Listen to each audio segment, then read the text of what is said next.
Dear Prime Minister Modi, distinguished friend, Antonio, my friend, ministers, especially Shankar and Guyal, Vice President Kallas, Commissioner Šefčovič, Excellencies, friends, thank you very much for the exceptional hospitality we experienced.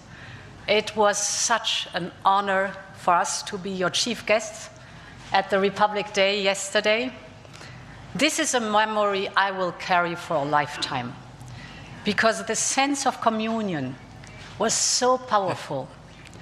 People filled the streets united in pride and joy of belonging to the Indian nation, and rightfully so.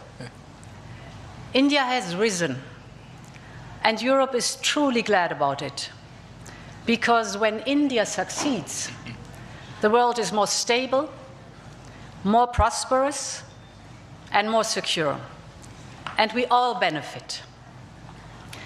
Prime Minister Modi, dear friend, 1 year ago, the full College of Commissioners came to India. You mentioned it. And this is also a very special memory for me. It showed the seriousness of our intent and the strength of our commitment. Today, we reap the fruits of that commitment with our historic summit. And let me start with trade. Prime Minister, distinguished friend, we did it. We delivered the mother of all deals. We are creating a market of 2 billion people. And this is the tale of two giants, the world's second and fourth largest economies. Two giants who choose partnership in a true win-win fashion. A strong message that cooperation is the best answer to global challenges. This trade will integrate further our supply chain and strengthen our joint manufacturing power. It will cut up to 4 billion euros in annual tariffs for exporters of all sizes. And it will create good jobs for millions of workers here in India and in Europe. At the same time, this agreement will build on the natural complementarity of our economies. It brings together Indian skills, services, and scale with Europe's technology, capital, and innovation. It will create levels of growth that neither side can achieve alone. And by combining these strengths, we reduce strategic dependencies at a time when trade is increasingly weaponized.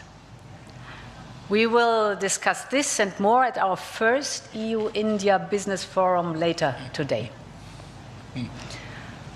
I want to offer a special word of thanks to the people who worked so hard to make this day a reality. Starting with the European Union's Trade Commissioner Maroš Šefčovič and his counterpart, India's Commerce Minister Piyush Goyal. You have done an outstanding work. This is historic, and it would not have been possible without you. I also want to pay tribute to their colleagues, Sabine Weyand and Secretary Rajesh Agrawal. Many others made vital contributions.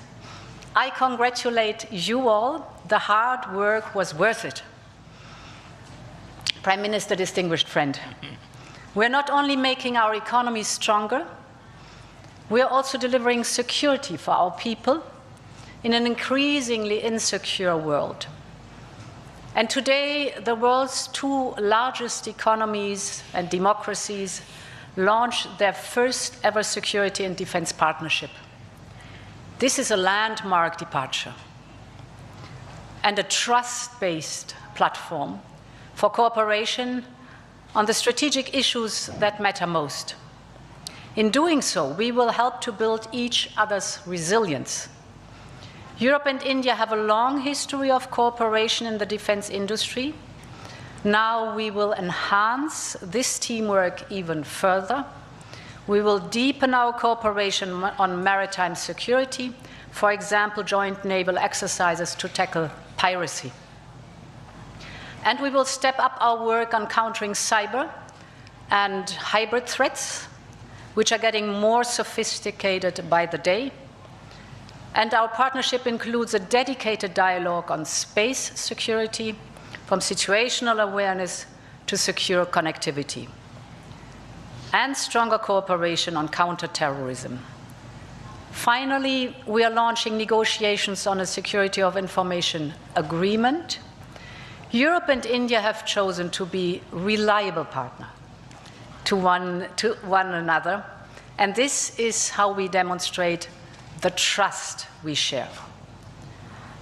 Prime Minister Modi, distinguished friend, I want to turn to innovation, because here too we share core values. The freedom of research and science is paramount for us. Europe and India will always choose science. We will always choose progress, the way forward. We will always choose technology at the service of our people. It's part of who we are. And our cooperation on human-centric, trustworthy artificial intelligence is one of the best examples.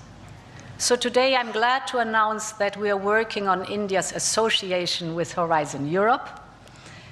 Backed by funding firepower of 100 billion euros, Horizon is the world's largest public research program. And I can't wait for our best talents to get to work to advance health, clean energy, frontier technologies, just to name some. We will set up EU-India innovation hubs. This will help researchers and startups to collaborate on next-generation technology. And we are also launching the EU-India Startup Partnership to boost co-creation and high-potential ventures. Finally, Prime Minister dear Narendra, we both know our greatest wealth are our people. That is why I'm so glad that we are signing an agreement on mobility. We will facilitate the movement of students, researchers, seasonal and highly skilled workers.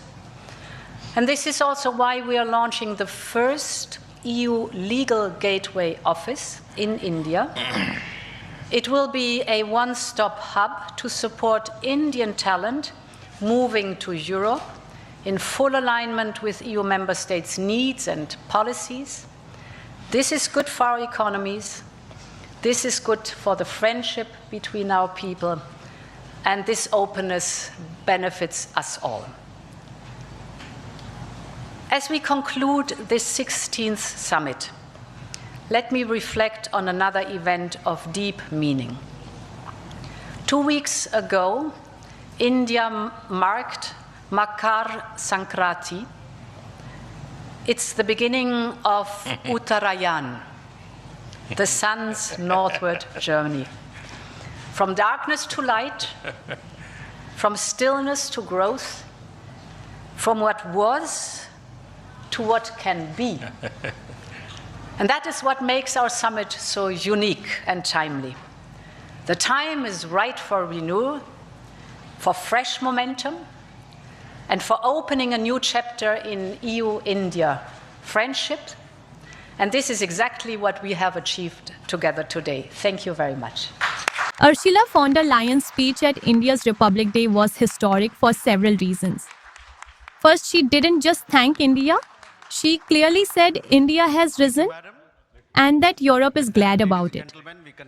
That line matters because it shows a real shift in the global balance. India is now being seen as a partner for stability, prosperity, and security in the world. She then highlighted a major trade breakthrough, calling the India-EU agreement the mother of all deals. This is not just another trade pact. It creates a combined market of more than 2 billion people and strengthens economic cooperation at a time when trade is increasingly used as a strategic weapon. But her message went beyond trade.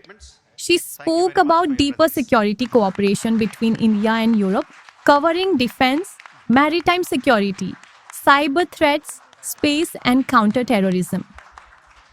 This signals a growing strategic partnership between two of the world's largest democracies. She also focused on innovation and research, linking India to Europe's Horizon program, backed by tens of billions of euros. That shows technology and science will play a central role in shaping future growth. Finally, she talked about people, students, researchers, and skilled workers, making it clear that this partnership is not just about governments but about societies. In simple terms, her message was clear. India is not just rising, India matters. And as India and Europe deepen their ties, they are sending a wider message to the world. Cooperation, not confrontation, is the way forward. This is UPSC Bs, where facts meet perspective.